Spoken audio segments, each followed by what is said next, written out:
Deposit photos.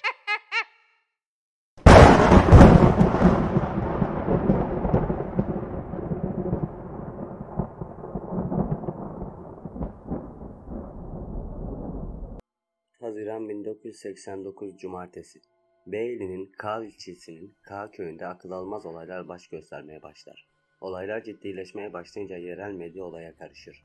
Sayın seyirciler, veda etmeden önce esrarengiz bir olaydan bahsedeceğiz. Bu yüzden eğer yanınızda çocuğunuz varsa veya psikolojik olarak kolay etkileniyorsanız bu haberi izlememenizi şiddetle öneririz. Marmara'nın dağlarının arasında bir köyde hayatlarını eskisi gibi normal bir şekilde sürdüremeyen insanlardan bahsedeceğiz size. Hatırlarsanız Reşit çağdaki erkek çocuklarının cesetlerini vücutları kafalarından, kollarından ve bacaklarından ayrılmış bir halde bulunduğu bir köyden bahsetmiştik. İşte o köyde olaylar hala bitmiş değil. Köyde önceden ölen insanlar bekardı ama artık evli erkeklerin de ölmeye başladığı öğrenildi. Doktorlar bu ölümlerin intihar olamayacağını söylüyor.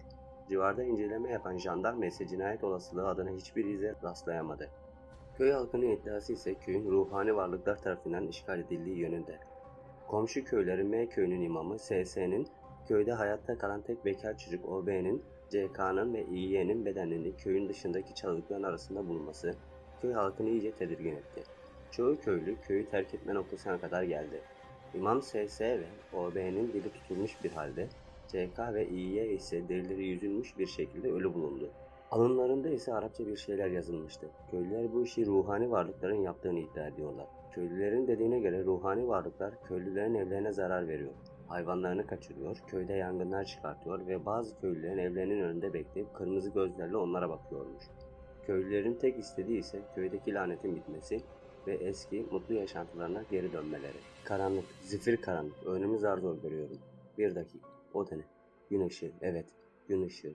Işık oraya gitmem lazım ama bir ses gitme diyor sanki bana. Ben karanlıktan korkuyorum. Bu seferlik seni dinlemeyeceğim, üzgünüm. Ama ses gittikçe artıyor, gittikçe sertleşiyor. Bu ne olabilir ki? Çok az kaldı evet. İşte buradan sonra özgürüm. Elimi öne uzatıyorum ve korktuğum başıma geliyor. Domuz kafalı, siyah kıllara sahip soğuk bir el bir anda karşıma çıkarak beni karanlık kuyuya çekiyor. Meryem eşi Deniz'in elini tutmasıyla irkilerek uyanır. Meryem, Deniz aşkım iyi misin? Korkutmak istememiştim. Meryem, kabus gördüm. Karanlık, aydınlık, domuz kafalı, siyah kıllı, soğuk tenli bir şey beni üstüne çekti. Of, çok berbattı. Deniz, tamam geçti artık bir şey yok. Meryem, ay çok berbattı ama ya Deniz. Tamam hadi kalkalım kahvaltı yapalım. Sen de takma çok kafana, olur mu? Tamam, ben de bir su içeyim, kahvaltı hazırlayayım, çağırırım seni. Meryem mutfağa yemek hazırlamaya gider ancak aklı hala gördüğü rüyadadır. O sırada bir anda rüyayı yeniden yaşar. Karanlık bir alandadır. Yavaş yavaş aydınlığa doğru ilerler. Aydınlığın bulunduğu kapıya gelir. Elini uzatır. O sırada rüya aleminde domuz kafalı, soğuk tenli, siyah kıllı yaratık aniden karşısına gürültüyle çıkar. Gerçek hayatta ise Meryem'in telefonu çalar. Meryem korkmuştur. Nefes nefesedir. Telefona bakar, tanımadığı bir numaradır. Aldırış etmez önce. Su içer, biraz etrafa bakınır. Telefon susacak gibi değildir. Meryem telefonu açar. Alo. Telefondan ses gelmez. Alo. Yine ses seda çıkmaz. Alo, kimsiniz? Sonunda telefondan ses gelir. Alo Meryem, kızım nasılsın? Ben teyzen Nürvet. Meryem derin bir oh çeker ve ekler. İyiyim teyzeciğim, sen nasılsın? Numaran silinmiş galiba. İsmin gözükmeyince tanıyamadığım için açmadım. Nürvet güler. Yok, bu benim yeni numaram. Kaydet diye aradım. Bir de nişana gelemedik ya, o yüzden aradım. Ama düğüne kesin geleceğiz. Biliyorum ya, köyden İstanbul'a bayağı uzak. Bir de otobüste gelseniz bayağı masraflı. Ama düğüne bekliyorum bak. Düğüne kesin geleceğiz zaten. Dilek de çok üzüldü gelemedik diye. Çok özlemiş seni. Ben de onu çok özledim teyzeciğim. Bak kızım, ne diyeceğim. Al damadı da kop gel Körpece'ye. Hem damadı görürüz hem de damat köy havası tatsın biraz. Olur, ben bir Deniz'e sorayım, yarın ya da öbür gün Körceğiz'e geliriz. Konuşun damatla, gelin ama önce haber verin de hazırlık yapalım. Özlemişsindir benim çantıklarımı sen. Özlemez olur muyum teyzem? Dile'ye haber vermiyorum, sürpriz olsun. Tamam teyzeciğim, öptüm. Hadi sağlıcakla kalın. Meryem kahvaltıyı hazırlar ve Deniz'i çağırır. Deniz mutfağa gelir. Of, mis gibi omlet kokmuş buralar. Öyle mi kokmuş? Omleti yapandan dolayı öyle kokuyor bence. Öyle mi diyorsun? Deniz Meryem'in yanağına bir öpücük kondurur ve masaya oturup elini gazetelerini alır. Meryem çayları döker ve masaya getirir. Biraz yemek yedikten sonra Deniz'in yemeğine odaklanmadığını görür. Aşkım, tok musun? Yo, açım. Hiç dokunmamışsın tabağına. Şimdi başlayacağım. Tamam. Kısa süren bir sessizliğin ardından Meryem, aşkım, Bursa'dan teyzem aradı. Damadı da al gel, Körpece'ye diyor. Gidelim mi? Bursa'ya mı? Evet, Bursa'ya. Deniz ayağa kalkar. Evet, gidelim. Meryem tamam o zaman. Ne zaman gideceğiz? Ona göre teyzeme haber vereceğim. Hemen gidiyoruz. Nasıl yani? Yani hazırlan, hemen yola çıkıyoruz. Dur deli, daha yemeği bitirmedik. Nereye? İnegöl'de köfte yeriz. Hadi hazırlan. Teyzene haber ver, ben benzin falan almaya çıkıyorum. Bulabilirsen Bursa Spor atkısı da alacağım. Sana da alayım mı? İyi al. Hadi ben çıktım. Loy loy loy loy loy loy loy loy loy. Bursa Spor. Deli ya. Meryem teyzesi Nurret'i arar ve akşama kadar köftecilikte olacaklarını söyler. Teyzesi hemen hazırlığa başlar. Bir saat sonra Deniz elinde 4 tane Bursa Spor, bir tane Bursa Ankara atkısıyla bestler söyleyerek gelir. Ya dur, bir sakin ol. Ya kızım, ben senin gibi Bursa'da doğmadım. Bursa ve Bursa Spor'a lafını duyunca kendimden geçiyorum. Anlasana bu aşkı. Anladım. Çünkü sana olan aşkımız anlatılmaz cümlelerdi. Araba hazır. O zaman next station. Bursa. Yola çıkarlar. 2 saate İnegöl'e varırlar. Ancak yolda araba arızalı. Ne yapsalar hareket ettiremezler. Yoldan geçen hiçbir araba onlara yardım etmez. Aşkım, şurada bir köy var. Ben oradan yardım isteyeceğim. Hayır, niye? Olmaz. Niye işte, neden olmaz? Çünkü orası Mezit köyü. Yani 3 çatallı gölge köyü deniliyor. Dabbe 5 Sehriciğin filmine konu olan 3 gölge mi? Evet. Gitmeyeyim mi yani? Gitme. Ne yapacağız o zaman? Meryem kahkaha atarak, git 3 gölge orası değil. Mezit köyü değil mi orası? Orası Mezit köyü ama 3 gölge köyü Mezit köyü değil. 3 gölge köyü farklı bir yer. Git yardım iste. Ederler. Deniz köye gider ve yardım ister. Köylüler yardımseverliklerini konuşturarak yardım ederler. Araba çalışmaya başlayınca yine gölde bir köfteci bularak kahvaltı yaparlar. Çok uzun bir yolculuk başlar. Körpece köy yolunu Meryem hatırlayamadığı için köyün yolunu sorarak bulurlar. Güneş batmıştır artık. Köy yolunda araba yine bozulur. Saatlerce yol aramalarının üstüne bir de bu arabanın nazı Deniz'i çıldırtmıştı. Deniz arabadan indi ve kaputu açıp arabanın motorunu kontrol etti. Bir şey yoktu. Meryem ise etrafına bakınıyordu. Yan taraftaki ormanlık arazide bazı siyah varlıkların hareket ettiğini gördü. O siyah varlıkları izlemeye başladı. Siyahlıklar gitgide uzaklaşıyordu. Bir süre sonra siyah varlıklar hareket etmeyi keser, biraz süren hareketsizliğin ardından siyah varlıklar bir anda arkalarını dönerler ve o kıpkırmızı gözleriyle Meryem'e doğru bakarlar. Meryem çığlık atar. Ne oldu? Orada bir şey var Deniz. Orada bir şeyler var. Bana baklar. Gözleri kıpkırmızıydı. Sen hala gördüğün rüyanın etkisindesin galiba. Araba bir anda çalışır. Hadi gidelim artık şu köye. Vallahi bunu aldım. Son hız gaza basar ve köye doğru giderler. Köyün tabelasını görürler. Meryem teyzesi Nürvet'i arar. Teyzeciğim, biz geldik. Köprünün oradayız. Nereden geleceğiz? Nasıl geçeceğiz? Ben yolu unutmuşum. Köprüyü geçin. Karşınıza bakkal çıkacak. Bakkala sağınıza alın, dümdüz ilerleyin. İlk aradan sağa girin, kahveyi görene kadar ilerleyin. Kahveyi solunuza alıp yukarı doğru çıkın. Biz Nihal'de sizi dışarıda bekliyoruz. Deniz Nürvet'in yol tarifine uyar ve yola devam eder. Ve sonunda gelirler. Kızım, hoş geldiniz. Hoş bulduk teyzeciğim, öpeyim. Ömrün çok olsun kızım. Öpeyim teyzeciğim. Öyle öpenlerin çok olsun damat. Kız Nihal, ne kadar büyümüşsün sen böyle. Eniştem nerede? Ahırda. Ben ona yardım edeyim. Aman oğlum dur, bir soluktan önce. Sağ ol teyzeciğim, gerek yok. Ahır nerededir? İyi madem, sen bilirsin. Hemen evin arkasında. Deniz koşarak ahıra gider. Nürvet, Nihal ve Meryem ise eve girerler. Yıllar sonra annesinin doğduğu köye, Körpece köyüne gelmişti Meryem. En son bu köye geldiğinde henüz 6 yaşındaydı. Sonrasında İstanbul'a taşınmıştılar. Dilek odasında istiyorsan git. Odayı hatırlıyorsun değil mi? Tabii ki. Yukarıda 2. katta en son oda. İyi hafızam varmış. Güler ve merdivenlere çıkar. En son odaya gelip kapıyı tıklatır. İçeriden gir sesi gelir. Kapıyı açar ve kuzeni Dilek'e bakarak yabancı kabul ediyor musunuz Dilek Hanım der. Dileğin bir anda yüzü güler, ayağa kalkar ve inanamıyorum der ve sarılırlar. Nişanına gelemedim ya, utanç sebebi bu benim için. Aman kız boşver, bak biz geldik işte. Tabii ya, enişte nerede? Ahırda babana yardım ediyor. Tamam o zaman, sonra tanışırız damat. Sen evlenmeyi düşünmüyor musun? Dur kız, anlatayım. Köyde bir çocukla görüşüyorum. Beni Bursa'da Tophane'de, heykelde en güzel evlerde yaşatacağını söyledi. Zengin mi bu çocuk? Benim istediğim gibi, kalbi zengin. Kim bu çocuk, söylemem. Hadi kim bu? Ya Meryem, sen de mi? Ne oldu ki? Ya köyde Onur diye bir çocuk var. Çok iyi birisi ama biraz dengesiz. Ne yapacağı belli değil. Bir gün gölün orada dolaşıyorum bunlar. Çok güvenilir diye buna bahsettim bu olayda. Köyden kimseye söylemedim bu olayı. Bir tek buna. Başladı bu, kim bu çocuk? Ben tanıyor muyum? Bu köyden mi? Başımın etini yedi. Sonra neden söylemiyorum diye bana bağırdı. Terbiyesiz. Ertesi gün geldi, özür diledi. Arkadaşlarına sinirlenmiş ama eskisi gibi olamayacak aramız. O sırada Nihal kapıyı çalar, içeri girer ve yemeğin hazır olduğunu, annesinin onları yemek yemek için aşağı çağırdığını söyler. Meryem ve Dilek aşağı iner. Meryem, Dilek ve Deniz'i tanıştırır. Meryem, kızım hoş gelmişsiniz. Hoş bulduk enişte, nasılsın? İyiyim, sağ olasın. Hadi buyurun sofraya. Yer sofrasında Nurret'in yaptığı çantıkları yerler. Yemek sırasında Hüseyin Meryem'e çok becerikli damat aldığını söyler ve ekler. Her şey tamam ama bir de kahve ortamına bir alışsın. Bu akşam kahveye gideceğiz damatla. Yemek biter. Hüseyin damat Deniz'i de alıp köy kahvesine giderler. Hüseyin kahveye girer ve cümleten selamünaleyküm. Kahve ve aleykümselam diyerek karşılık verir. Hüseyin İbrahim'i çağırır. Bu bizim damat İstanbullu olan. Şuna piştirmiş de 2 kart oyunu öğretelim. Oo hemen damat bey hoş geldiniz. Sefalar getirdiniz. Senin oğlan nerelerde evde mi? Yok buralardaydı İsmail. Gel bakayım. Buyur baba. Otur şuraya pişti falan oynayacağız. Tabii ki babacığım. Saatler sonra oyunun ardından çaylar gelir. O sırada İsmail elini Deniz'e uzatır ve İsmail selam ben İsmail der. Ben de Deniz. Neredensin? İstanbul. Lan ne şanslısın be. Niye? İstanbullusun. Yani İstanbul güzel ama ben kalabalık sevmiyorum. Neyse zevkler ve renkler tartışılmaz sonuçta. Körpeciye mi taşındınız? Yok ya ben Hüseyin amcanın damadıyım tatile geldik. Haftaya İstanbul'a geri döneceğiz inşallah. Öyle mi? Öyle işte. Sen bu köyde yenisin benden söylemesi Adem'e dikkat et dedim. Öyle mi dersin? Aman dikkat. Neyse sağ ol yine de.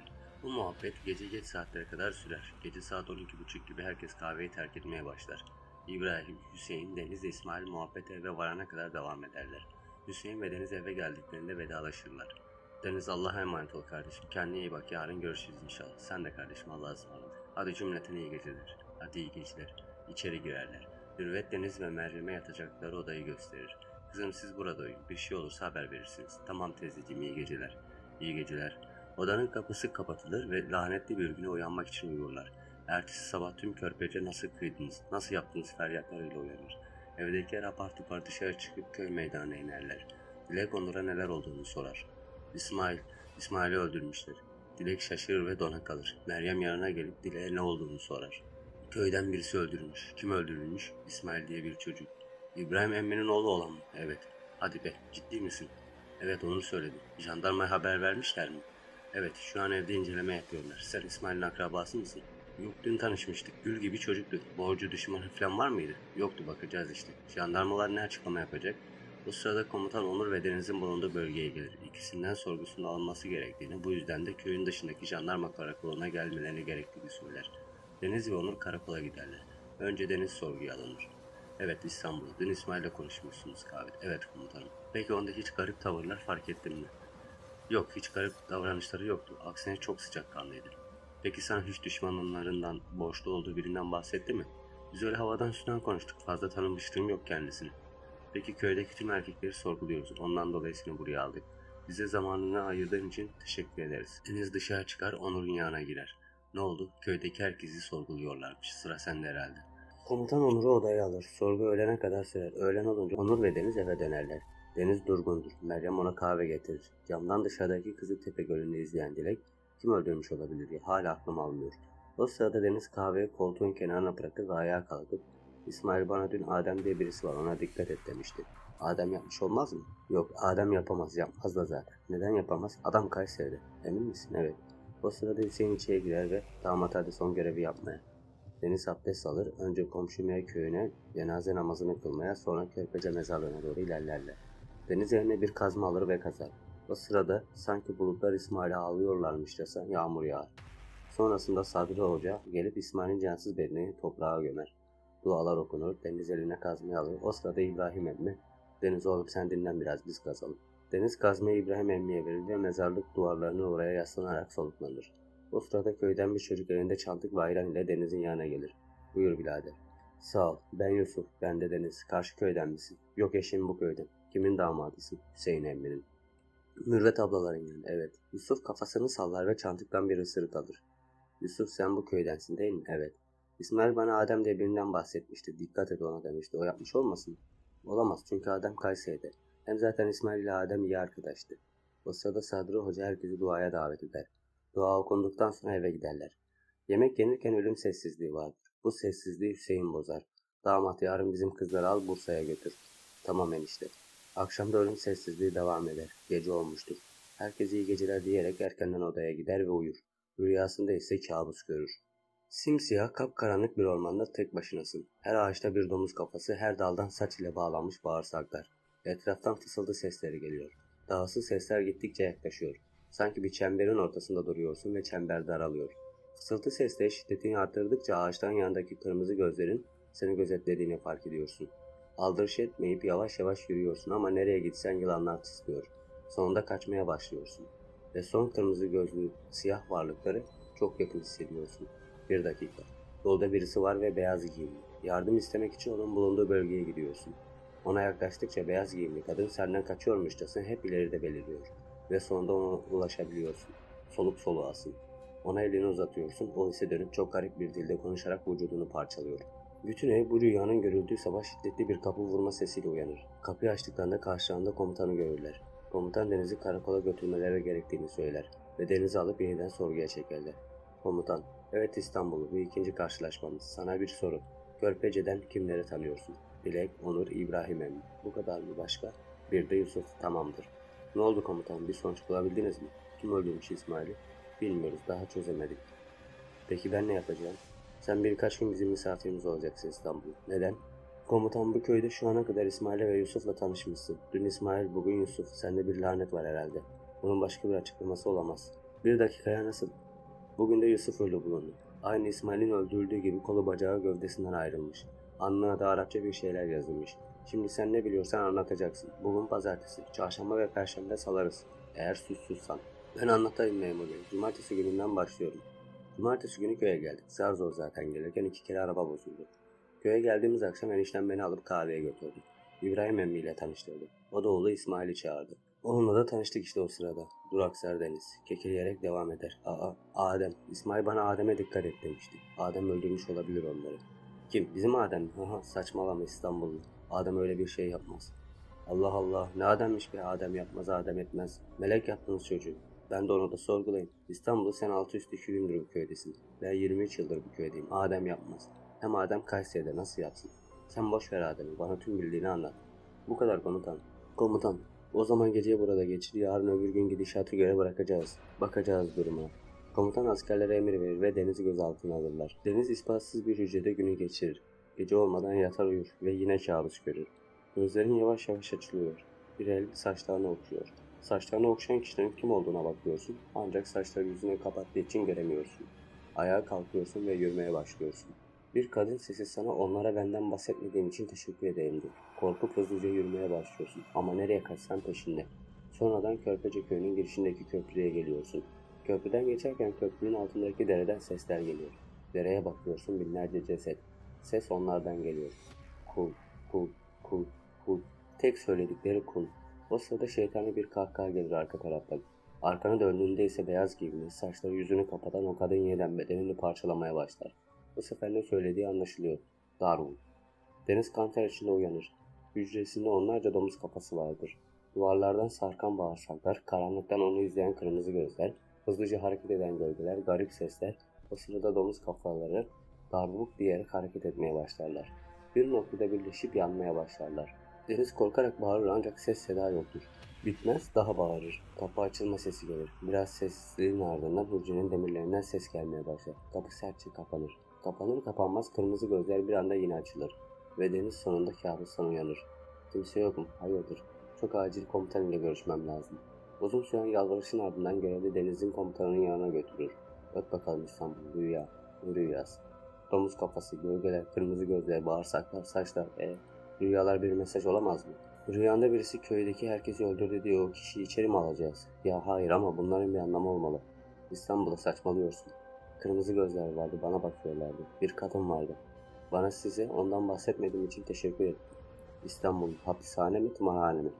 Deniz oflayarak hücresine geri döner. Akşam olur, uyumaya korkar hale gelmiştir. Deniz tatlı hayaller kurmaya başlar, sonrasında dalıp gider. Sabah uyandığında kabus görmemiştir, şaşırmıştır. Bayağı da enerjiktir. Hücresinin kapısının önünde yemeği görür. Erkencisin bugün. Ne erkeni? Saat 15:47, 4 olmak üzere. Hadi be, ben o kadar uyudum mu? Uyudun ya, seninkiler seni görmeye geldiler de uyandıramadık. Yalan. Yalan borcumuz mu var sana İstanbullu?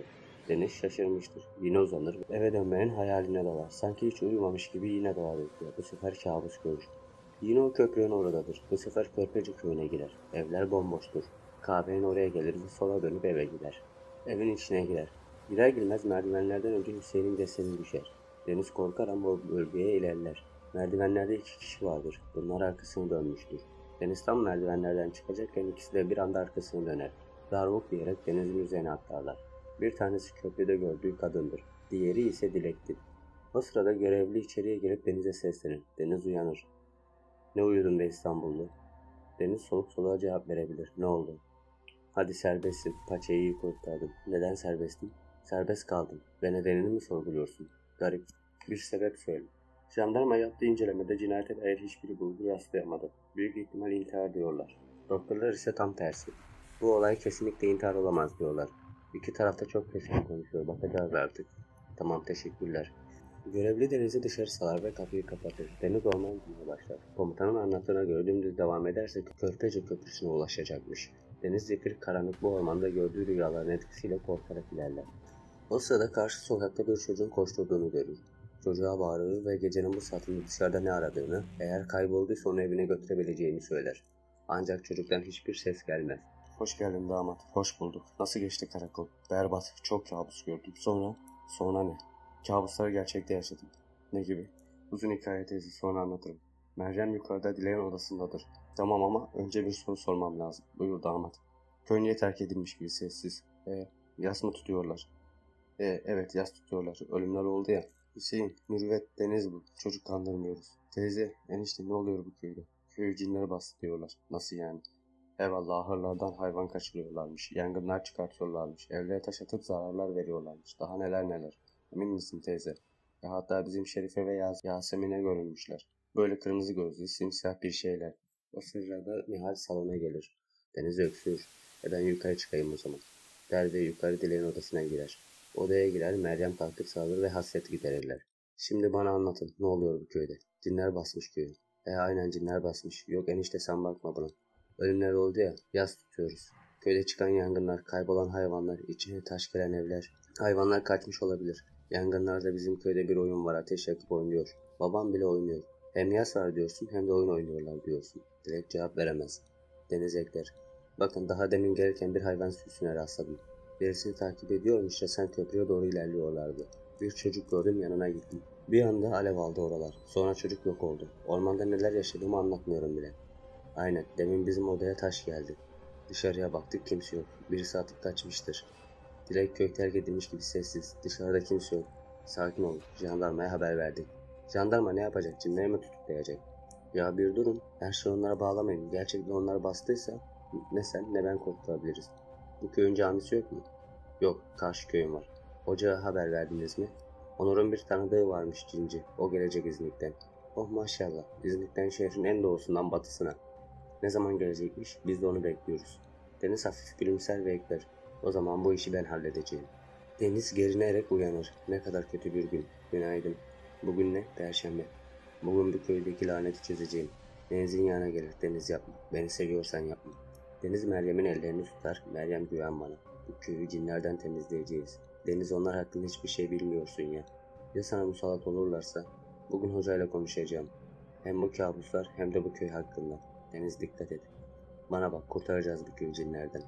Deniz aşağı inip kahvaltıyı bitirdikten sonra abdest alır ve Kur'an okuyarak ezan saatini bekler. Sonra da hem öğle namazını kılmak için hem de bu kabuslar hakkında konuşmak için karşı köydeki camiye gider. Sadi Hoca rahatsız olduğu için 17 yaşındaki oğlu Musa namazı kıldırmaktadır. Namaz bitince Deniz Musa'nın yanına gider ve konuşmaya başlar. Selamun aleyküm. Aleyküm selam. Kardeş, ben birkaç soru soracağım. Buyur. Ben Körpece'den geliyorum. O köy hakkında ne düşünüyorsun? O köyde bir şeyler var. Cin gibi mi? Cin, ifrit, büyü veya bir katil. Her şeyi onlarla bağdaştırmak iyi değildir. Ne de olsa şeytanın bile görünce saygı duruşuna geçeceği insanlar var bu dünyada. Ama önlem almamız gerekmez mi? Anlat bakalım. Hocayla konuştum. Her şeyi onlara bağlama dedi. Ah, bir kere şu nişanlının sözünü dinlesen. Ama biliyorsun, köyde tanıştığım iki çocuk hayatını kaybetti. Onur desen diken üstünde. Tedirgin. Ha şimdi öleceğim, ha beni de öldürecek. Çocuğun psikolojisi bozuldu. Benim de psikolojim bozuldu. Zaten hoca dedi fazla uğraşma. Uğraştıkça bilinçaltına girerlermiş. Bu sözler nasıl da benim sözlerime benziyor değil mi? Evet, bugün Perşembe. Ne kadar daha buradayız? Pazar veya pazartesi döneriz. Tamam o zaman. Önce şu jandarmadan bu köyde tam olarak ne olmuş öğrenmem lazım. Aydeniz, benden fazla sahiplenmiş şu köyü. Çünkü bu köyde garip şeyler dönüyor ve ben de bu köyde ne dolaplar dönüyorsa hepsini ortaya çıkartacağım. Gerekirse bu köyde kalacağım. Neyse, başlamayalım yine biz. Dilek'le gölün oraya gidiyoruz. Sen ne yapıyorsan yap. Deniz mutfağa gidip su içer ve etrafına bakılır. Tam mutfaktan çıkacağı sırada cam kırığı sesi gelir. Arkasını döner ve sesin geldiği yere gider. Şerife, Yasemin ne oldu? Ablacığım siz iyi misiniz? Onları gördüm. Vallahi onları gördüm. Oradaydılar. Evimdeydiler. Oradaydılar. Ben de gördüm evdeydiler. Ne yazıyordu Şerife abla? Ne bileyim ben. Arapça bilmem ben. O sırada koşarak Cemal ve İbrahim gelir. Olmaz. Yok öyle kaçma. Deniz saçmalama hazırlan. En kısa sürede burayı terk ediyoruz. Ben bir yemin ettim. Bu köyü kurtaracağım diyerek bu köyü kurtarmadan bu evden göle bile gitmem. Ne bakıyorsan ye Deniz. O sırada dün yere düşüp kırılmayan bardak kırılır. El mi yaman, bey mi yaman, odur meydan. Yukarı çıkar ve odaya kapanır. Bütün gün cinler alemi hakkında araştırma yapar. Bu konuda uzman isimleri İzmirli Orhan Hoca'yı, Bursalı Remzi Hoca'yı, İzmirli Serkan Hoca'yı arayıp onlardan bilgi alır. Öğlen vakti gelir. Abdest alıp cuma namazı kılmak için karşı köye gider. Hoca anonsta Körpece köylülerinin köy meydanına toplanmaları gerektiğini söyler. Anons bitince hocanın oğlu Musa'ya sorduğu soruları ancak aynı cevabı alır. Meydana gider. Jandarma komutanı Hilmi köylüye açıklama yapıyordur. Saygıdeğer Körpece köyü halkı. Köyünüzde yaşanan ölüm, hırsızlık gibi vakalar almış başına gitmiş durumda. Bu durumları çok araştırmamıza rağmen hiçbir sonuç bulamadık. Ancak şunu unutmayın ki biz bir telefon uzağınızdayız derler ve köyden giderler. Köylüler evlerinin yolunu tutar. Umarım bir planları vardır. Yok be, görmüyor musun? Alttan alttan ne bakıyorsunuz yiyin diyorlar. Of nasıl bir köyde doğduk biz böyle ya. Bizim gibi bahtı kapalı adamlar da şanslı arar. Keşke benim de beni köyden kaçırıp şehirde sahillerde yaşayacak bir sevgilim olsaydı. Der ve hızlıca yanlarından uzaklaşır. Ne dedi la bu? Aman boş ver. Bu hep böyle. Önce atarlanır sonra gelip özür diliyor. Eve giderler gece oluncaya kadar Deniz yine araştırma yapar. Meryem gece odaya gelir. Deniz. Deniz sadece ona bakar. Deniz ben özür dilerim ya. Sinirli halimden dolayı. Deniz gülümser ve Meryem'i öper. Sıkıntı yok. Şimdi uyuyalım. Yarın her şey daha iyi olacak inşallah. Der ve uyurlar. Sabah ellerini yüzlerini yıkayıp sofraya oturmuşlardır. Hüseyin'in ise beli tutulmuştur. Mürvet mutfaktan bağırır. Hüseyin sütler nerede? Dolabın yanında. Tamam buldum. Siz başlayın istiyorsanız beni beklemeyin. Hepsi yemeğe başlar ama hepsinin tahinli pideden bir yudum almaları ve ağızlarından tükürmeleri bir oldu. Tahinli pidelerde iğrenç bir tat vardı. Bu tadı bastırması için hepsi birden çaylarına hücum etti ancak çayların tadı dışkı, sidik ve kusmuk gibiydi. Tükürdükleri tahinli pideler ise daha çok saç ve et parçaları gibi görünüyordu. O sırada Mürvet, bu süt kaymak bağlarcasına saç bağlamış. Hepsi mutfağa gider, süt gerçekten saç bağlamıştır. Anne boşver tahinli pide, bir yumurta kır bize. Niye beğenmediniz mi? Mürvet'e bir tahinli pide yedirir, Mürvet yediğine tükürür. Ay bu ne? Nihal'in dediği gibi sen bize bir yumurta yap tavada. Mürvet tamam der ve buzdolabının kapağını açar ve şok olur. Yumurtalar simsiyah olmuştur çünkü. Damat sen git yeniden sağ süt. Biz de o sırada bir şeyler bulalım yemek için. Deniz yerine 2 kova alıp ahıra gider. Ahır bomboştur. Donuk kalır. O sırada kapı sertçe kapanır. Kapıyı açmaya çalışır ancak açamaz. Sanki arkadan birisi kapıyı çekiyor gibi. Arkasında darlık darlık seslerini duyar ve arkasına bakar. Yavaş adımlar ile ilerler. Bir ses daha duyar. Güler o sırada sanki birisi hızlıca ona yaklaşıyormuş gibi hisseder ve bir odacığa saklanır. Odada derisi soyulmuş bir inek görür. O sırada evin içerisinden çok şiddetli bir çığlık sesi gelir. Deniz kapıya ilerler. O sırada karşısına yüzünü tanımadığı bazı varlıklar çıkar ama sonunda kapıyı açar ve dışarı çıkar. Koşarak eve girer. Bağıran Dilek'tir. Merdivenleri işaret eder. Deniz oraya gider. Merdivenlerin birleşme kısmında bir domuz kafası ve 4 mum vardır. Deniz donup kalır. Damat ne oldu? Hayvanlar yok enişte kaçmışlar.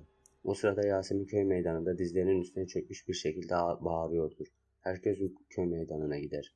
Yasemin ne oldu? İbrahim yok. Ahıra iniyorum ben dedi. Ne hayvanlar var ne İbrahim. Yasemin. Ablacım sakin ol. Hayvanları dışarı çıkartmıştır. Yok kızım yok. Ahırda domuz kafası etrafında 4 mum var. Ben Sadri Hoca'ya haber vereyim hemen. Koşarak köprüyü geçer ve Sadri Hoca'nın evine bu sorar. Bulunca kapıyı sertçe tıklatır. Kapıyı açan Sadri Hoca'nın eşi Zehra'dır. Buyur evladım. Sadri Hoca yok mu? İçeride dur çağırayım. Eşi Sadri ve oğlum Musa'yı çağırır. Üçte kapıya gelince Deniz. Hoca yetiş köy cinler bastı hoca. Emin misin evladım? Hoca her yerden domuz kafası ve mum çıkıyor. Dur oğlum bekle geliyorum. Hoca Körpece'ye gelir. Önce Yasemin'in evinin ahırındaki mumları söndürür. Sonra Dilek'in evinin içindekileri. Her mum söndürüldüğünde bir paranormal olay yaşanır. Sadri Hoca tüm köyü meydana toplar. Sevgili Körpece köyü halkı, biz kardeşiz, biz biliriz. Sizin kaderiniz bizim de kaderimiz. Sevinciniz bizim de sevincimizdir. Bu köyü Allah'ın izniyle ifritlerden temizleyeceğiz. Hoca ne oluyor hoca? Sıra bende değil mi? Beni almaya geldiler. Sakin ol evladım, kurtaracağız sen. Onur'u göstererek ve sen, Deniz'i göstererek uykunuzu iyi alın. Akşam nöbet tutacağız. Bizim köyün erkeklerini de burada nöbet tutmaya davet ediyorum. Uykunuzu iyi alın. Nöbette uyumak yok. Akşam önce deniz abdestini alır, evde kalanlarla helalleşir ve eline feneri alarak nöbet için toplanma olarak belirlenen köprüye doğru ilerler. Bölgelere dağılacağız. Herkes kendisine en az 4 eş seçsin. Sonrasında güney, kuzey, doğu ve batı bir bölge seçsin. Oraya gidip nöbete başlasın. Gazanız mübarek olsun. Allah bizimledir. Herkes en az 4 kişilik grupları ile belirledikleri bölgeye giderler. Deniz doğu grubundadır. Derenin orada nöbet tutmaya başlarlar. Gece çok sessiz geçer. Bu sessizliği Osman bozar. Ya ne kadar sessizsiniz de. Hadi korku hikayeleri anlatalım. Alfabetik olarak ilk olan başlasın anlatmaya. Benimki en son, ben rahatım. Deniz'i işaret eder. Senin adın ne? Deniz. D 5. harf. Başla. Yahu ne saçmalıyorsunuz ya? Ne oldu la, korktun mu? Oğlum bu köyde korku hikayesi anlatmadan zaman geçmez. Hem biraz aksiyon olur. Hatta istiyorsan önce ben anlatayım. Yağmur yağıyordu. Kapüşonu taktım. Körpeci'den bizim köye geliyorum. Kafa önde, köprüde Yakup ne haber diye bir ses duydum. Vallahi duydum. Sesi Dilek ablanın sesine benziyordu. Hatta gördüm. Söyleyen de oydu. Kapşonunu kaldırdım, iyiyim dedim. Bir baktım yok. Ya ne saçmalıyorsunuz ya? Şakala, yok öyle bir şey. Amaç zaman geçsin. Siz ne anlatacaksanız anlatın. Ben su içmeye gidiyorum. Nerede en yakın çeşme? Aşağıya, köprüye kadar in. Sonra karşı köye geç. Göreceksin zaten. Tamam der ve gider. Çeşmeyi bulur, su içmeye başlar. Bir süre sonra suyun tadı kötüleşmeye başlar. Ağzına musluktan çeker, hiç ışık yoktu. Çeşmeyi kapatır. O sırada çalılıklardan ses gelir ve çalılıklara doğru ilerler. Çalılıklardan bir kara kedi üzerine zıplar. Korkar. Kara kediden korktuğu için kendine güler. O anda çeşme kendi kendine açılır. Deniz çeşmeyi kapatmaya çalışsa da kapatamaz ve üzerine su sıçrar. Fark etmiştir ki aslında akan su değil, kandır. Hemen koşarak köprüye gider. Ancak köprüden geçerken takılıp yere düşer. Kalktığında dere kan kırmızısıdır ve derede keferlenmiş cesetler akar. Koşarak görev alanına gelir, soluk soluğadır. Ne oldu? Dere kıpkırmızıydı. Cesetler vardı. Hepsi kahkaha atar. Dere kıpkırmızıydı. Cesetler vardı. Hepsi kahkaha atar. Dakikalarca kahkaha atarlar. O sırada Onur su içmek için köprüye doğru ilerliyordur. Kadir Onur'a bağırır. Onur, hop. Nereye? Çeşmeye. Oğlum gitme lan, oraya dereden kan akıyormuş. Yeniden kahkaha atarlar. Ya gidin başkasıyla eğlenin ya. Gider su içmeye. Deniz'in yaşadıklarının aynısını yaşar. Köprüden geçerken cesetler dikkatini çeker. Eğilir ve cesetlere elini uzatır. Uzatmasıyla siyah tüylü, soğuk tenli bir el ona uzanır ve onu dereye çeker. Savunmasız yakalan Onur ise kendini derede bulur. Onur bunları yaşarken yatsı namazını kılmak için köyün dışındaki ormanlık arazinin biraz yakınına gider. Sabri Hoca ise ormanlık araziden ağlama sesleri duyar. Namazını bitirdikten sonra ormana doğru hareketlenir. Bir kızın ağladığını görür. Gider ona dokunur. Kız ise onu ormanın derinliklerine doğru sürükler. Yakup, Kadir ve Osman üçlüsü ise saatlerce Deniz'in onlara anlattığı vakaya gülüp dalga geçmektedirler. Biraz sessizlikten sonra Yakup, neyse güldük eğlendik, ciddileşelim azıcık. Hiç böyle süpürgücün dediğimiz bir yeteneğiniz var mı? Benim var. Geleceği tahmin edebiliyorum. Cidden bak. Bunu da cinler sayesinde yapıyorum. Bak mesela şimdi birisi şu çalıkların arasından çıkıp gelecek demesiyle çalıkların arasından Halil'in çıkması bir olur. Koşun, Sadri Hoca ile Onur adı kayıp. Hepsi nasıl olur gibisinden konuşmalarla köy meydanına gelirler. Köy meydanında ise Körpeci köyü muhtarı açıklama yapmaktadır. Bakın, sakin olalım, hepimiz dağılalım. Bir şeyler bulursanız köy meydanına gelirsiniz. Telefonunda kontrolü olmayanlar kontrollü kişilerle gitsinler. Herkes bir yere dağılır. Deniz ise tek başına kalmıştır. Bir an önce eve dönmeyi düşünür. Sonra vazgeçip köy sokaklarında gezinir. Gölün oraya geldiğinde Cemal amcayı görür. Oraya tek başına kalmış diye düşünerek yanına gider. Gidip Cemal amca demesiyle Cemal amcanın davul deyip üstüne saldırması bir olur. Deniz bu saldırıdan zar zor kurtulur ve arkasına bakmadan ormana doğru koşar. Ormanın girişine biraz soluklanır. Arkasına baktığında ise Cemal amcayı göremez. Ormandan enişte diye bir ses duyar. Arkasını döner, Dilek, Nihal ve o beyaz giyimli kadın. Dilek ve Nihal'in yüzü kanlıdır. Kıyafetlerinde ise kan lekeleri vardır ve denize doğru bakmaktadırlar. Bir anda beyaz giyimli kadın Davut der ve hepsi bir anda denizin üzerine atlarlar. Deniz bu saldırıdan zar zor kurtulur ve ormana doğru koşar. Etrafında simsiyah, kıpkırmızı gözlü varlıklar denize doğru bakmaktadırlar. Deniz koştukça simsiyah yüzleri belli olmayan bazı varlıklar denizin üstüne çıkarlar. Deniz ilk defa bu kadar korkmuştur. Her yerden fısıltılar gelmektedir. Etrafta yılanlar, bağırsaklar vardır. Deniz iyice yorulmuştur. Bir süre sonra gözleri kararır ve dizlerinin üzerine çöker. Hıçkırarak ağlamaya başlar. Avazı çıktığınca bağırır. Körpece, nasıl bir köysün sen? Çok yorulmuştur. Yavaş yavaş gözleri kapanır ve uykuya dalar. Sabah ormanın içerisinde uyanır. Başı çatlayacakmışçasına ağrımaktadır. Sabah olmak üzeredir. Güneş yeryüzünü aydınlatmaya hazırlanıyordu. Deniz ormandan yola çıkarak köye doğru ilerler. Köye varır, herkes köy meydanındadır. Şerife ve Yasemin ağlamaktadırlar. Köy halkı artık bıkmıştır. Jandarma herkesi bir eve toplar ve ikindi bir emre kadar kimseye dışarı salmaz.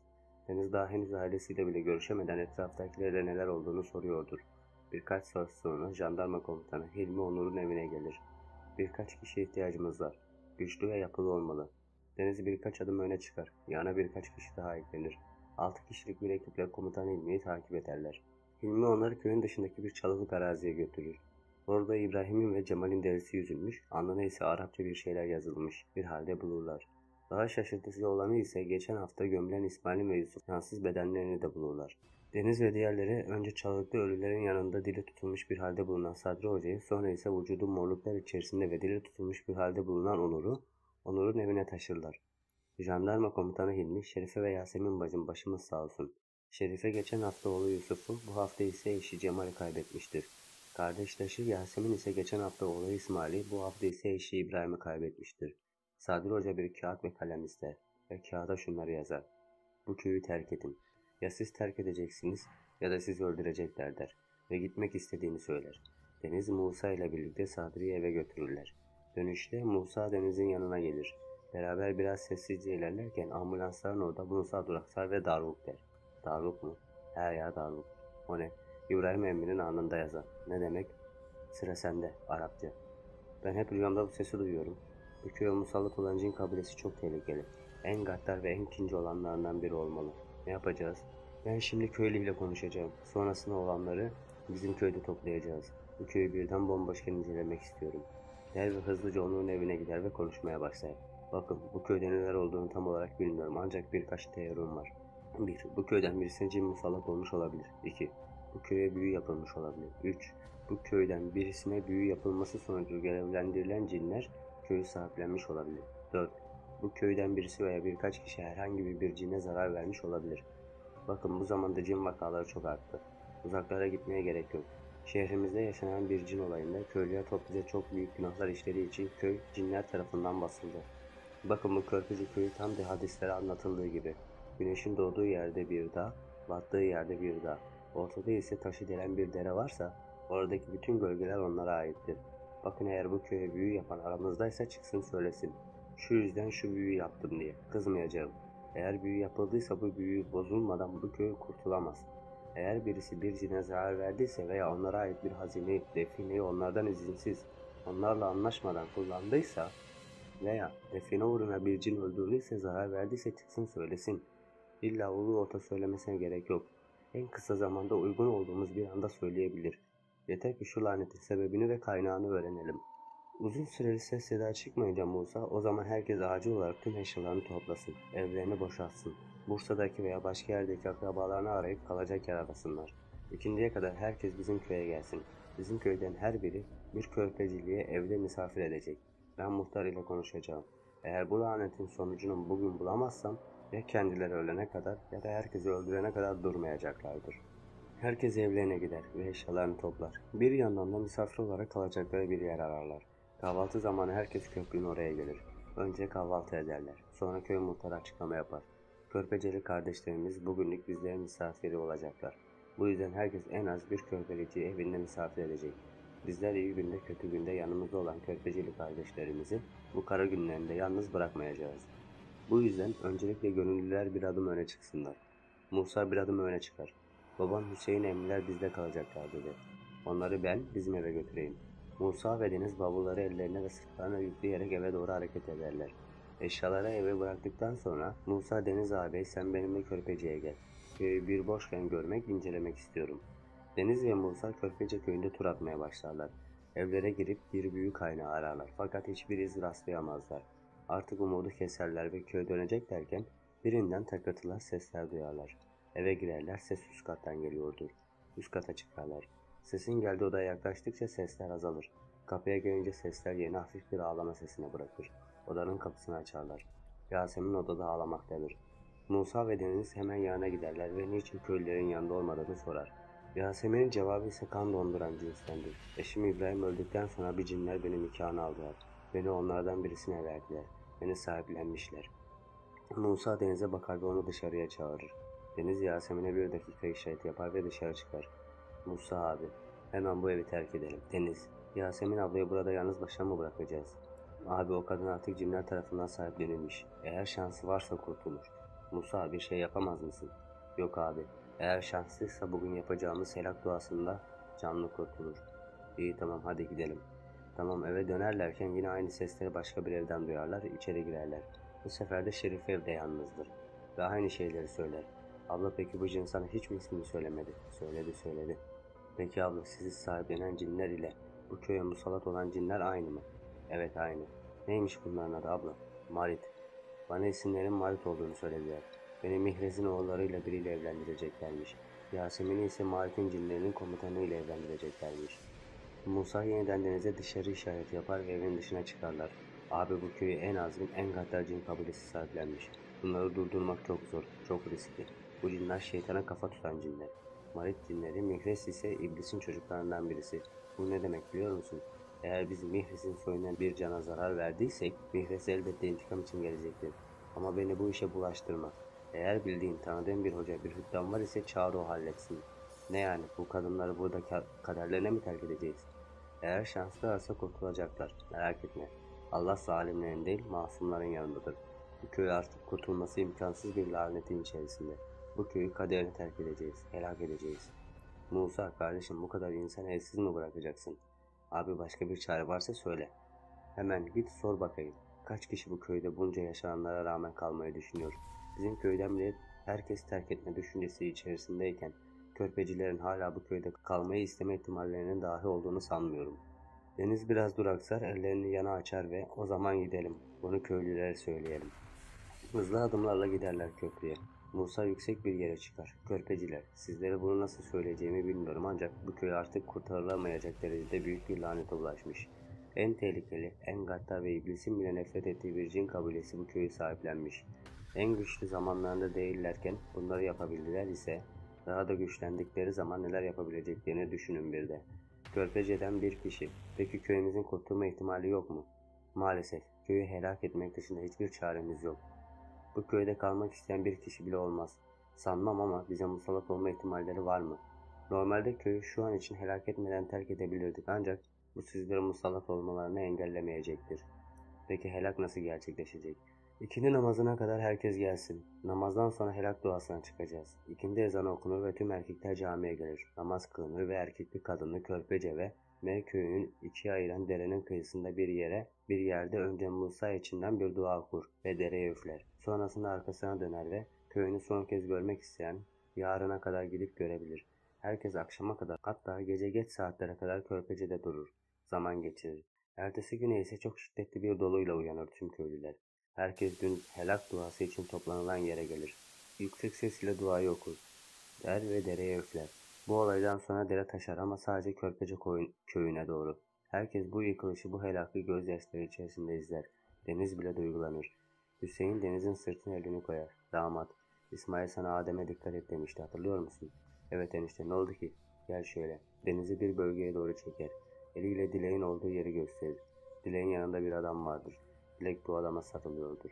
Bak sen, İsmail'e kendini ne diye tanıtmıştın hatırlıyor musun? Ben Mürvet teyzenin damadıyım. Peki İsmail Meryem'i tanıyor mu? Sanmam. O seni Dilek'in müstakbel kocası olduğunu düşündü. Ve Dilek'le Adem sevgili oldukları için beni Adem konusunda uyardı. Aynen öyle. Sen de bu saçma yanlış anlaşılma yüzünden Kayseri'de askerlik yapan köylüler tarafından parmakla gösterilen bu masum çocuğu suçladın. Ama bilemezdim ki. Hüseyin güler ve ekler. Gel sana tam hikayeyi anlatayım. Dilek'le Adem birbirlerini sevince Halil yani Adem'in babası bana gelip şu gün istemeye geleceğiz dedi. Ben de buyurun gelin dedim. Sonra bir gün kahvedeyken yine Halil geldi. Dedi ki Dünür bizim Adem askere gidecek. Ben bizim oğlan askerliğini yapmadan evlendirmeyelim diyorum dedi. Ben de tamam dedim. İstemeye geldiklerinde vermedim. Sonra bu askere gitti şimdi de geldi işte. Bursa'ya gidince ilk işimiz onlara müstakbel bir düğün yapmak olacak. Deniz şaşırır ve uzun süre duraksar. Sonra ise bu yanlış anlaşılmayı bu kadar kafasına taktığı için garipser durumu. Meryem'e bulup bu çiftin yanına gider. Bir kez öksürür. Dilek'le Adem arkalarını döner ve şok olurlar. Hayda, Sen şu şey değil misin ya? Ha benim, tokalaşırlar. Siz tanışıyor muydunuz? Evet tanışıyoruz. Benim en son izine geldiğim gün dönüşte ormanın oradan geçerken baktım. Sanki arkasından kurt sürüsü kovalıyormuşçasına kaçan bir adam. Durdurdum arabayı, dedim hemşerim nereye? Sağ zor köfteciye dedi. Köprünün oraya bıraktım, sonra Kayseri'ye döndüm. Ya senin bu köyde şu zamanlarda ne işin var? Yazmadım da sana gelme. Buralarda bir şeyler var diye. Ya ne bileyim. İsmail Hüseyin emmi Dileği başkasıyla evlendiriyorlarmış diye yazınca ben de öyle bir sinirlendim ki köye geldim. Yoksa o gece bizim eve taş atan sen miydin? Evet. Biz dışarı baktık, kimse yoktu. Taş camı kırınca korktum, kaçtım. Kim dedi sana beni evlendiriyorlarmış diye? İsmail. Birader o çok uzun hikaye. Ben sana yolda anlatırım. Tamamdır o zaman. Neyse ben size iyi bir haber vereyim. Neymiş o? Bursa'ya gidince ilk iş sizi evlendireceklermiş. Kim dedi? Hüseyin eniştem dedi. Babam Ademler istemeye geldiğinde vermemişti. Halil amca demiş vermedi. Önce adam askerliğini yapsın, ondan sonra evlendiririz diye. Hadi gene iyi kaçmaktan kurtuldunuz. O sırada Hüseyin, damat. Buyur enişte. Sen değil bizim öz damat, Adem Hüseyin'in elini öper. Hüseyin hadi toparlanın. Buraya gidiyoruz. Hüseyin, Halil, Sadri beraber Bursa'ya göçerler. Deniz ve Meryem ise İstanbul'daki evlerini satıp Bursa'ya taşınma kararı alırlar. Dilek ve Adem, Deniz ve Meryem beraber evlenirler. Her iki aile birbirine komşu olup Mudanya'da güzel yerde ev satın alırlar. Beraber mutluca yaşarlar. 7 Mayıs 2007 Polonya Acil Servis ekibi bir yangın ihbarı üzerine tek katlı bir eve giderler. Eve giden ekipler yangını söndürdükten sonra keşif için içeriye girdiklerinde alevlerin iki şey hariç her şeyi yaktığını fark ederler. Birincisi bir cesettir. Vücudu bacaklarından, ellerinden ayrıydı. Diğer yanmayan şey ise bir kasetti. Kaseti alıp inceleyen polisler kasetin Türkçe olduğunu fark ederler. Kaset lehçeye çevrilince ise polisler büyük bir dehşete düşerler. Birkaç hafta sonra ise kasetteki video ilk olarak hangi siteden yayıldığı veya kimin internete yüklediği bilinmez bir şekilde internette dolaşmaya başlar. Kaset ise şu şekildedir. Nasıl başlayacağımı bilmiyorum ama büyü. Büyü yaptırmayın. Hayatınızın hatasını yaparsınız. Kendimden biliyorum. Zamanında bir kızı sevmiştim. İlk defa bir kıza bu kadar bağlandım. Ben biraz utangıcımdır. Açılamadım uzunca bir süre. Sonra açıldım ama kız beni arkadaş olarak görmeye başladı. Virgin Gölü'nün orada dolaşırken bana bu köyden birisini sevdiğini ve yakında kaçacaklarını söyledi. Köyden bir tek bana söylemiş. Kim bu çocuk dedim, cevap vermedi. Ben içten içe hem hasedimden hem de sinirimden kendimi yiyorum. Söylemedi kim olduğunu. Neyse günler geçti ama hasedim geçmedi. Sanki böyle bir ses bana dileğim ben bu köyden birisiyle sevgiliyim. Onunla kaçacağız demesini sürekli kulağıma tekrar ediyordu. Bir gün dayanamadım. Bizim Kırmasti'de bir akraba vardı. Böyle büyü işleriyle uğraşıyordu. Gittim bunun yanına. Dedim bana en tehlikeli büyülerden birini yap. Önce Monet dedi. 3 yıllık birikimimin hepsini ona verdim. Dedi ki bir hafta içerisinde köyünde sen hariç bütün bekar erkekler ölecek. Dilek de sana kalacak dedi. Yaptırdım. Yaptırmaz olaydım. O köy helak oldu. Dilek'le Adem evlendi. Şimdi Bursa'da hayır kurumları, okullar açmışlar. Herkese cennet gibi hayat yaşıyorlar. Ben bahtım kapandı. Evlenemiyorum. Hangi hocaya gitsem seni ben değil, Kabe'nin imamı bile kurtaramaz. Ah Onur ah, aptalsın sen. Neyse büyü yapmayın. Direkt o Adem G, Meryem G, Deniz G ortak bir inşaat şirketi kurdular. Hayır kurumları ve okul yaptırdılar. Sabri Hoca aylarca konuşamadı. Konuşmaya başlayınca ise Körpeci Köyü hakkında konuşmak istediğini söyledi. 2004 yılında akciğer kanserinden hayatını kaybetti. Bursa Bursa'da bir camide imamlık yapmaktadır. Onur 7 Mayıs 2020'de Polonya'da yaşadığı evinde ölü olarak bulundu. Komutan Hilmi Malatya'ya tayin istedi. Emekli olunca Bursa'ya Ademlerin ve Denizlerin evinin yanında bir ev satın aldı. Yasemin ve Şerife sel felaketinden sonra köyde yarı baygın bir halde bulundular. Hastaneye kaldırıldılar. Akıbetleri ise bilinmemektedir.